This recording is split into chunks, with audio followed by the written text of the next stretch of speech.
Hello. Hello po, good afternoon po. Hello, good afternoon. Pwede po kay Sir Christian. Si Yes ano? sir, ito na po. Opo, ito po yung sa roof ventilator. Yes sir. Good afternoon po. Opo, ano po ba yung tanong ninyo tungkol sa Sir, actually ito, kaya mas gusto ko na makausap ng personal. Ito nga, dahil dito sa na-experience ko na to actually, yung bahay, 3 months pa lang kami nakaka-move in. Tapos ito nga yung na-experience ko. So, alam mo yung medyo na-frustrate ako sa accountability ng mga gumawa kasi wala na gusto ko pausap sa akin. dahil doon sa mga gumawa, yung mga gumawa, hindi nila ma-explain, gano'n. Parang gano'n.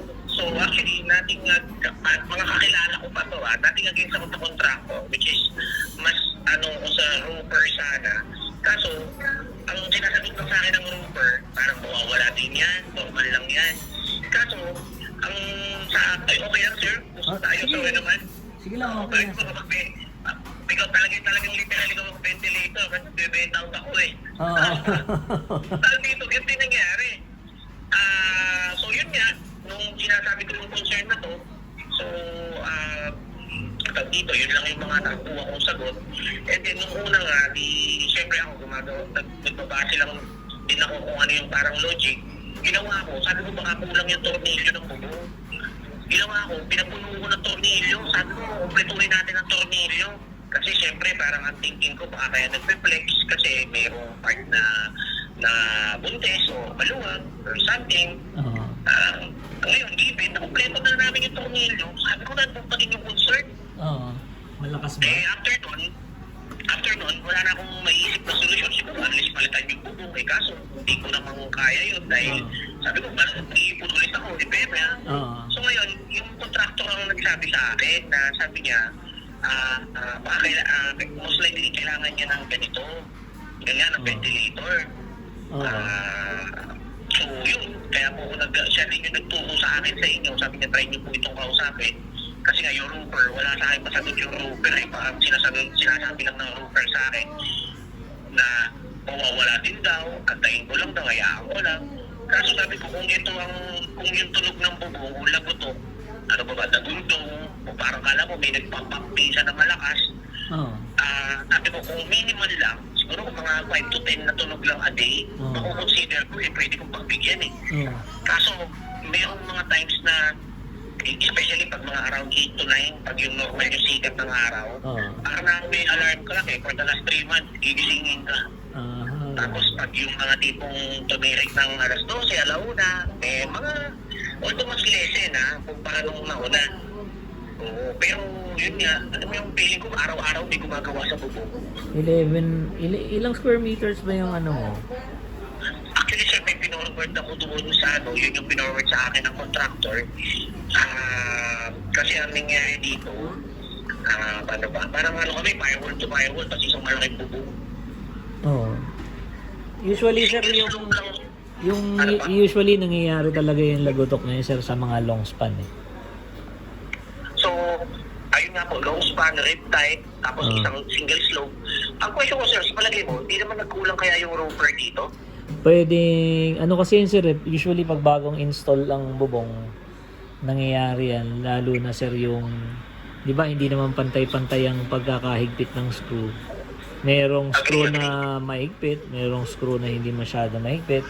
Kaya nga sa mga na-i-install namin na roof ventilators, yung katulad ng isa gusto niya sa akin ipagawa. Sabi ko, sir, lahat ng tornilyo mo nakalubog Yung tipong, kasi pag hinigpitan mo sa kabila, aangat yung kabilang side niyan. Kailangan balanse lahat ng higpit.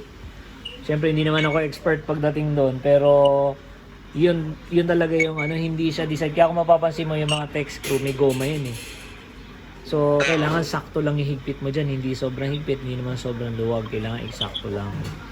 So, kaya naglalago to kanyan siya, nag-expand yung metal lalo na pag long span, mahaba. Tapos, hindi pa siya nagsisettle. Normally, sir, ganun talaga yan. Habang naluluma yan, nagsisettle yun Ganun yun, sir. So, minsan, katulad yan, medyo na ka na yun. Gawa din ng init. Kaya kung mapapansin mo, pag mainit yung panahon, doon mo naririnig yan. Kaya lumalagotok yun, sir. Kasi yung screw mo, Di ba yung screw may thread yun? Apo. Tuk, tuk, tuk, tuk. Parang kumakaskas yung thread ng tech screw dun sa yero. Okay, kaya pala pag minsan parang ang dating kala mo nagsisimula pa lang umulan or parang kala mo may mga ibon. Parang kung naki-imagine mo yung screw, kuha ka na isang tech screw, di ba yung daliri mo, yung kuko mo, ikaskas mo dun, parang ganun ang sensation nun. So, yero ang kumakaskas. Ikaskas mo yung yero sa tech screw. Ito magandang paliwanag na narinig ko. No, sir. So, yun, sir, yan ang analysis ko, sir. I mean, kung pag-iisipan natin yun. So, pag nag-expand yung yero, yung init, tapos nandun din yung, ang tawag dito, yung nakalimutan ko yung exact word pero yung factor, yun yung word factor na depende sa kapal ng yero na ikinabit sa'yo. Kung manipis, makapal. Actually, yun nga, nabanggit sa akin ng ginagtanong din ako sa ibang roofer. Sabi sa akin, dapat mga ganito. Actually, thickness-wise, tama naman. Kasi nga, so bigla din ako napasukat. Actually, ng time na ginagawa ko, wala din kasi akong, kumbaga, hindi ko naman inuhuriran. Ayaw ko makialam. Baka mamaya sabi, mas magaling pa ako sa kanila. So, hinayaan ko lang. Tama naman yung sukat, tama naman yung specs. Ano ba thickness ang kinabit sa yung yero? Ano daw po, parang 0.05, something ganyan. Pwede na yun. 0.05, 0.06, makapal na rin. 0.05 naman, 0.5, basta 0.5, sir. Yun po. Oo, Sinabi sa akin, okay na rin yun, sir. Insulation naman is, no? Ano ba? Oo. 10 mm ba yun, ang insulation? So, sir, nasa ano yun? Sa akin, parang kung i-ano ko more on sa ano yun, sir. Yung, yun nga, yung either, sabi mo, pinuno mo na ng tornilyo eh. So, ano na yun? Ibig sabihin, na-tighten mo na lahat yun. Kasi may ibang mga nakakabit kami, kulang-kulang yung mga tornilyo. Ang lalayo ng mga gap. Nandun din yung factor na yung trusses niya, sir, yung pamakuan. Kapag yung pamakuan, minsan kulang sa ano, malalayo yung distance bago maglagay ng tech screw. Yung alam mo yung hilera, yung pinagtutornilyoan, di ba? Isang straight line yan. Tapos yung susunod, yung soleras kung tawagin, yung susunod na pagpapakuan, yun, minsan pag masyadong malayo, lang hindi ko naman nakikita sa picture yung distance. Ayun, ganun. Actually, ito, nung pinapuno ko na nga, sabi sa akin ng roofer, sige, lagyan natin sir, counter na ginamit niya is per buto. Parang ganun. Per butos. Ito, zinong ko nga, sir, eh. Tabi-tabi na nga siya, sir, eh. Oo, kumbaga wala na kaming pinalampas kasi nga, ako parang yun yung thinking ko. Ngayon, ito namang roofer, hindi naman sa akin pinaliwan kung anong pros and cons ng kompleto ang tornilyo. Sa'yo, nung with the other roofer or sa iba, sabi sa akin, normal naman siya na nagkakaroon ng gap. Kaso siyempre, meron din yung spacing, etc. Pero sabi niya, kaya po talaga namin yan hindi pinupuno, hindi event na magkakaroon ng repair, ililipat. Pero kami pag-texturan na bago, yun pala yung purpose doon. Oo, sir. Magkakaano rin yun. Tsaka siyempre, sir, butas-butas yung bubong mo. Hindi naman... Yun nga po. Sabi ko, sige na sir, nandiyan na eh. Going back sir, ventilator-wise. So, pag ilagay ba tayo ng ventilator, even, kasi parang is automated ang sabi sa akin is, meron ako siya sinedya na parang sukat, parang plano, na parang sabi kanina sa akin is parang dalawa daw ang kailangan. Ngayon sir, ang question ko, sa isang ventilator ba usually, ano ba yung area nito, recommended nito sa yung isang ventilator, at gano'n ba dapat kalaki ang isang nasasakupan niya, parang gano'n? Normally, sir, ang isang ventilator, 50 square meter. Okay, sige, check na. Pero sa akin, sir, by experience kasi ako nagbabase, hindi by yung coverage, sir. Kasi iba-iba yan, may factor yan, sir, dahil yung bilis ng ikot niya, yung distance ng kisame mo sa yero, nakadikit ba yung yero mo sa kisame, ganyan. So, case-to-case basis, sir, kung magiging scientific tayo, sir, medyo hindi rin natin malalaman kung magtutugma o hindi. Hindi lang basta-basta numbers ang basihan. Oo, kaya nga sabi ko doon sa ibang mga company na humihingi sa akin ng mga katulad yan, ng mga numbers. Sabi ko, sir, i-google ko lang naman yan, makukuha natin yung sagot. Pero, hindi kasi ako nagbabase sa ganun. Parang yung mga doktor, di ba, pagka nagtanong ka sa doktor, sabihin ng doktor, huwag kang mag-self-medicate, huwag kang maniwala sa lahat ng binabasa mo sa Google na ikaw nagagamot sa sarili mo, di ba? Ayun, so, ayun, sir. Although, yun, if ever, so parang nalagay is kunyari, dalawa, Ngayon, ang isa kong question, dahil nga sabi ko, alam mo yung, although siyempre alam ko, wala mo hindi nag-exist yung gano'n na sagot. Yung nga din pong sabi ko, ano kaya yung assurance ko na pag nilagay natin to, eh, mawawala. Kasi parang, kasi nga siyempre, alam mo yung, medyo na frustrate ako sa mga naunang gumawa eh, na parang, parang wala akong nakuhang accountability talaga na parang, sige sir, ayusin namin or gagawa kami ng paraan. Parang ang sagot lang sa akin is play safe lang eh, na parang mawawala din yan. So sir, kasi If ever naglagay tayo nito, ano yung chance natin na ano ba to, masisiro ba? Malilesen lang? hindi siya guarantee na mawawala pero mababawasan siya kasi kung ang tawag kasi dyan sir, thermal expansion.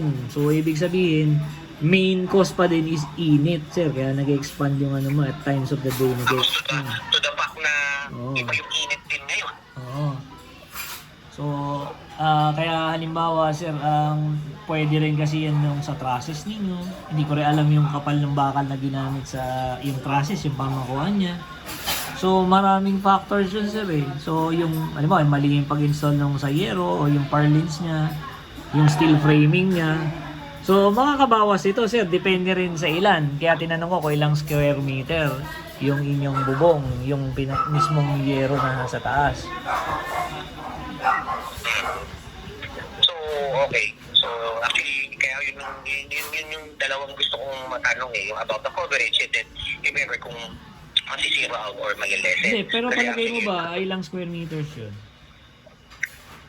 yung siguro may 200 square meters sir. May 200? Okay.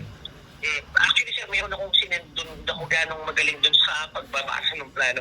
Meron akong sinend sa inyo sir, yun yung actual plan ng bubong. Hindi natin mababase sa plan yun, sir eh. I mean, yung sukat ba? Kasi parang yung area ng bubong nandun sir. Sir, yung bangyero ninyo, sir, bagong gawa, bago lahat? Opo sir, bago po lahat. Ano to eh, parang na-install to halos last year. Then ngayon nga lang kami, 3 buwan pa lang kami nakalipat. Pagkatapos makumpleto, matapos yung bahay, 3 buwan pa lang po kami nakalipat. Kasi sir, yung pag-install ng roof ventilator, sir, isa lang siya sa mga solutions or possible solutions na para mawala yung ano ninyo, sir eh. So, sir, yung number 1 na ginawa ninyo, pinuno nyo ng screw, hindi yun yung isa sa mga solution. Hindi yun yung pinaka-solution, yung pinuno nyo ng screw eh. Actually, sir, sabi ko nga, since ako, nag-ano lang ako, sa loob-loob ko, itong mga roofer, di sana, di ba, since sila yung may alam, hindi na-educate nila ako na parang, sir, pwede natin gawin punuin yan, ito yung mga pros and cons, etc. Kung walang nagpaliwanag sa akin na gano'n eh, basta kung sinabi ko punuin natin, ginawa nila, pinuno lang nila, pero hindi nila ako pinaliwanagan o in-educate kagaya ng ginagawa natin ngayon na parang, at least nagka-idea ako na parang hindi yan ang magiging solusyon, etc. Kaya sir, kaya ko naitanong kung bago yun, sir, ibig sabihin, before kayo mapalitan ng bubong, wala namang tunog kayo naririnig. Ano siya sir, actually, yung bagong bahay po kasi talaga siya. Literal bago na tinayo, parang ganon. Okay. So sir, ibig sabihin, kaya ako tinatanong na ganon, sir, kasi gusto ko i-eliminate na baka yung steel framing ang diferensya. Alam niyo, steel framing sa bago nyo patungan ng bubong. Yan, sir. Minsan kasi dyan nagkakamali rin eh. Sa pag, yung align niya, yung pag ano niya. So alam niyo yung pagka may... Binanggit yan ng roofer na parang pag yan, finansyan, mula from front to back or end to end, dapat yan, parang may mga ganong factor. Oo, may ganong factor din yun, sir. Yun yan lang, sir. Ito, ang isa ko pang bubong ang tumutunog. Meron lang isang particular part. Kaya isa pang sobrang na-identify kasi nandun sa tapat ng master's bedroom. Doon malakas yung tunog. Doon lang sa part Sir, ganito sir ang maititip ko sa'yo, sir. Kung yun ang yun ang mo, di kung ayaw mo munang gumastos lang syempre, sa akin, although nag-install ako, nagbibenta ako ng ventilator, try mo na lang muna luwagan lahat yung mga tornilyo. Kasi sir, yung mga tornilyo, yung mga screws niya, pa-check mo kung baka sobrang higpit naman. So, hindi naman siya pwedeng sobrang higpit eh. Kailangan tama lang yung higpit niya. So, sir, mahirap po ituro sa iyo yun, sir, kasi wala ako dyan actual. Nakatutok lang yun or nakatukod lang no? Kailangan, sir, sakto lang, sir. So, Pag hindi pa rin nawala o nabawasan, edi sir, pwede kang maglagay ng ventilator. Hanggang 4 pwede dyan sir, di mag-experiment ka muna, 2 muna, or lagay muna natin sa sinasabi mo sa master's bedroom mo, makatulong. Pero eventually sir, magse-settle din yan sir, kasi una sa lahat sir, kakalawangin yung ano eh, yung tech screw eh. Pag kinalawang na yun, sir, dahil hindi na masyadong yun, mag-firm na yun eh. Titigil na sa paggalaw yun eh. Siyempre, bago pa lahat yan eh. Sa ngayon, pati year mo, bago eh. So, normally sir, ilang months mawawala yan eh. Dapat eh. So, kung katulad niya, sabi mo, 3 months na eh. Ganun pa rin. Oo. Sana sir, sabi ko sa loob-loob ko, sana yung mga kinausap ko kagaya nyo. Walang sumagot sa akin ng ganyan. Ganun Alam mo ba, yung, sir? yung mga sagot nila sa akin, yung mga sagot na... Hindi nila siguro alam, sir. So, kaya hindi nila alam. Pwede sir, pero sabi ko nga, dapat silang mas nakakaalam nito kasi sila nag-install, sila yung mas expert. Eh, para kahit pa paano ako, meron akong peace of mind na, ay, okay, sige, hindi naman pala ako siguro habang buhay makaka-experience nito, parang gano'n. Ay, hindi naman, sir. Yun nga, sir. Hindi ko rin alam ang distance ng kisame mo sa bubong mo, sir eh. So, kasi yung naiipong init mo, sir eh, most probably, sir, baka maliit lang yung distance ng yero sa kisame mo, sir. Baka hindi katulad ng dati na mahigit 1 meter. May 1 meter ba ang distance ng kisame sa yero? No idea. Meron sir. Most likely meron. Oo. So, isa pang factor dyan, sir, dadagdagan mo yung ventilation mo, sir. So, hindi ko nakikita yung kabuuan ng bahay, sir. Kung mapapicturean mo ako ng kabuuan ng bahay, magkakaroon din ako ng idea. Ayun, sir. Kailangan, sir, ma-improve yung airflow niya, sir. Kasi, pag na-improve mo yung airflow, sir, siyempre, lalamig, mabawasan yung init. Di, mawawala yung thermal expansion niya. Di siya masyadong gagalaw, pero hindi ko sinasabing guarantee na yun, no, mababawasan or malay natin. Malay mo, sir, baka ma-solve yung problema mo sa ganun, sir. Lesser cost nga lang kaysa patanggal mo yung bubong mo or magpadagdag ka ng tornilyo, ganyan. So, syempre, solution sinahanap natin at the least cost. Yan. So, syempre, number 1 na pinakamatipid, luwagan mo muna yung mga tornilyo doon sa may tapat na master's bedroom mo, yung sakto lang. Kasi sir, tignan mo kung makakakyat ka or ano, baka mamaya yung pagkakahigpit na UP na yung hero, yung pagkaka-screw. Baka ganun yun. Posibleng ganun yun, sir. Ito nga, sinuzoom ko ngayon, kaya lang hindi ko makakita, sir, kung lubog eh. Pag lubog, sir, sobra higpit yun. If ever, sir, saan po kayo located? Manila po kami, sir eh. Saan po ba kayo? Dito ko, sir, sa may... Malapit ako sa SM San Mateo. O sir, nagkakabit kami kahit saan. Kahapon yan, sir, nasa Tarlac kami. Sabi ko, bas last long as willing na gumastos ang customer or ang client. Eh, siyempre, pupunta kami. Katulad yung, ito sir, makwento ko lang, yun sa Pangasinan, nag-inquire sa akin. Katulad ngayon, kunyari, nag-uusap tayo. So, sabi niya, pagagawa niya pa lang daw yung bubong niya or yung bahay niya. So, siyempre, expected ko after ilang months na tatawag. So, tumawag naman siya after mga 2 months. Kala ko, that time, magpapakabit na siya. Yung pala, kaya siya tumawag sa akin kasi nakabili na pala siya ng ventilator, nagpagawa na pala siya sa iba. Ngayon, nagtutuluan. 4. Nako, yun ang... Yung pinapagawa niya sa akin, sabi niya magawa lang daw, di bali daw siya gumastos. Sabi ko niya, magdodoble gastos pa kayo, bumili na kayo, ba't di niya nalang kontakin yung nagkabit? Hindi na raw nila makontak. Sabi ko, nga lang. Sabi natin siya, walang ownership, walang responsibility. Walang accountability. Yun yung sabi ko, sir, ako sa akin, hindi naman ako yung pinakamahal, hindi rin ako yung pinakamura. Kung naghahanap ka ng mura, maraming mas mura, kaya lang, ang tanong dun is, makukontak mo ba sila? Ako may page ako eh. May YouTube channel ako. Ako lahat yung gumagawa. Parang nangyari, parang kabit and forget eh. Maganda yung term mo, sir. Kabit and forget. Oo, actually sir, yung narinig ko yung kabit and forget na term na yan, sa installer naman ng aircon. Kasi nga, sabi niya, maraming nag-aircon sir, pero hindi po kami kabit and forget na parang pag naka-installan namin kayo at nagkaroon kayo ng problema, hindi nyo na kami makontak o hindi na namin kayo tutulungan. Kayo sir, covered pa din namin kayo. Yun yung, di ba? Yun yung maganda naman talaga, di ba?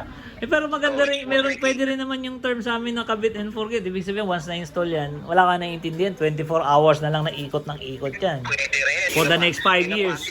Ganun, sir. Ang positive. Oo, di ba? Ibig sabihin, forget all your problems or all your concern. Oo, ganun na lang. Okay, good.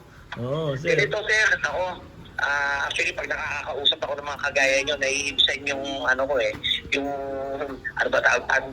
naman problema, yung issue ko rito sa bubong eh. Kasi nga, nagkakaroon ako ng pag-asa.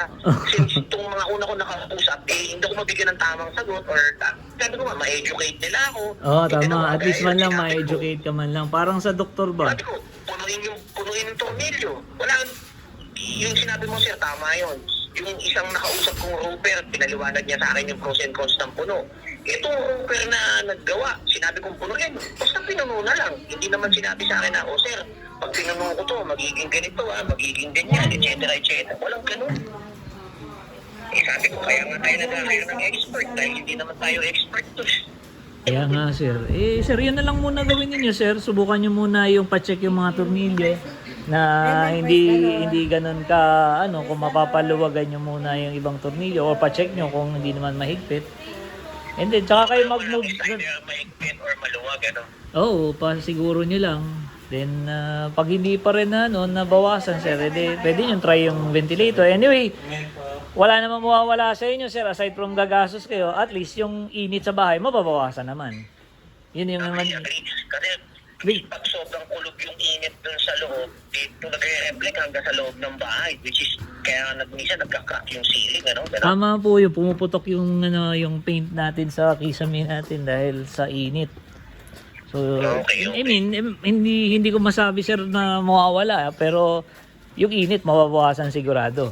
So, ibig sabihin, win-win situation ka pa rin, sir. Hindi man masyadong matanggal yung bawasan pa rin naman yung init. Iba pa rin yung nasolve niya. May nasolve pa rin siyang problema. Kumbaga siya, Okay. Pero ventilator-wise, hindi pa kala ko, doon syempre, nung mga bata tayo, nakikita lang natin yan sa factory, parang gano'n eh. Oo. Ngayon, sa bahay, wala palang motor yan. Gagana lang ng yan, Oo, sir. 24 hours yan. Hangin lang nagpapaikot sa kanya, sir. Okay. Tapos, when it comes dun sa may, hindi naman parang pag tumama yung ulan dun, magbabackflow naman ng tubig, hindi naman. Hindi, sir. May mga ridges yun. May mga kanal yun. Pag nakita nyo sa, pag zinom nyo yung mga videos ko, makikita ninyo yun, sir. May kanal yun eh. So, hindi rin papasok, sir. Parang yun, sir eh. Parang principle ng washing machine. Pag nagda-dry ka, di ba? Pag tinutuyo mo yung damit. Di ba? Pag mas malakas na iikot ng, natutuyo yung damit. Parang lumalabas yung, tinataboy niya yung tubig eh. Pag mas malakas ang ikot, sir eh. So, hindi makakapasok yun, sir. Tsaka yung ventilator natin, sir, hindi naman dito ginawa yun, sir eh. Imported siya eh. So, by design, sir, hindi talaga siya natutuluan. Nagkakaroon lang siya ng tulo. Depende sa nag-install, sa installer, sir. Pag mali yung kabit. Oo, kasi kagaya ng binanggit mo kanina, diba nagpa-install sa iba, hindi sa'yo din po mag-stock. Oh, parang rin yan, sir. Parang sa bubong, sir. Di ba? Hindi naman lahat ng bubong nakaka-experience ng ganyang tunog eh. Nasa nag-i-install. Eh by design, yung bubong, pag kinabit mo, hindi naman tumutunog talaga yun, sir. Meron pa rin isang factor yun, sir, na yung bubong, let's say, di ba, pag sobra yung bubong, dapat pinuputulan. Eh pagka minsan, tinatamad silang putulan yung buhok, pinagpapatong-patong na lang nila. O yun, sir. Siyempre, magiging... Mas nag-aano ng init yun pag pinag-overlap yung mga bubong. Oh, dapat ang overlapping kasi ng bubong, sir, eksakto lang eh. Doon, let's say, di ba, may ribs yan sa may buto, di ba, ipapatong mo doon hanggang sa mapuno. Eh minsan, di ba, sir, pagdating sa dulo, sa duktungan, sir, kaysa magputol sila, shortcut na lang, patong na lang natin, hindi naman makikita yun. Kumbaga, iuusog na lang, no? Oo, iusog na lang nila instead na putulin nila. Eh kasi syempre, ayaw din nilang makita yun ng nagpagawa na, uy, may sumobra. Baka sabihin, nagkamali tayo ng estimation. O, di ba? O, so, itatago na lang nila yun. O, yun, sir. Isa rin yun, sir. Pwede rin yun. Para kung may sinusolve na krimen, alam mo yung kada may makakausap ako, kaya pag ikaw, sir, pag ikaw ang isa sa mga nakausap kong bago, nagkakaroon ako ng mga bagong idea, bagong kaalaman na, okay, ganito. Kasi nga, from the start, wala akong nakuhang maayos na sagot dun sa kaya parang gano'n na talaga, kinabit lang, pinilit lang kuhain yung project sa amin, nung nakuha yung project, nakabit, wala na, okay na, goodbye. Ayun, pwede rin yun, sir, tanongin nyo dun sa nag-install sa inyo gumawa ng bubong nyo, baka pwede kayo ipakausap dun sa huling ginawa nila ng bubong, baka naka-experience sila ng same problem kung paano nila na-solve yung problema. Pero dapat alam nila yon, sir, kasi kunyari ako, roof installer ako. Siyempre dapat alam ko yung mga ganyang mangyayari. Kunyari ako, roof ventilator ako, di ba? So syempre, tatanungin mo, ano ba usually naman nagiging problema ng mga bagong kabit na ventilator? Dahil sasabihin ko sa inyo, kasi experience ko na yun eh. Di ba? Kasi nagkakabit ako eh. Pag tinanong mo sila, ang sasagot lang nila sa'yo, ngayon lang namin pina-experience yan eh. Alam mo yung gano'n, dito, dami namin kinabitan, ngayon lang may ganyan eh. Parang ganun. Eh, ibig sabihin, hindi pa ganun karaming nakabitan nila kasi hindi pa nila na-experience yun eh. Pwede. Oo, Pero diba? kung in a positive way mo titignan, ganun mo siya ipapasahin eh. Pero kung in a negative way, kasi yung sagot ng ano yun eh, sagot ng palusot na lang yun eh. Sabi ko, wala pa akong nagiging problemang ganyan. Parang sagot ko, parang napaka-imposible naman kung sakali. At least na lang, baka kinabitan mo, konti pa lang. Oo, yun. No, tama yun, sir. Siyempre, pag konti pala experience mo, hindi mo nga talaga ma-experience yun. Tama. Sir, kaya sinabi nilang, parang nasagot nila yung tanong kasi sabi lang, ngayon lang nila naranasan yun. Di ibig sabihin, hindi pa nila masyadong ganong karaming nagawang bubong.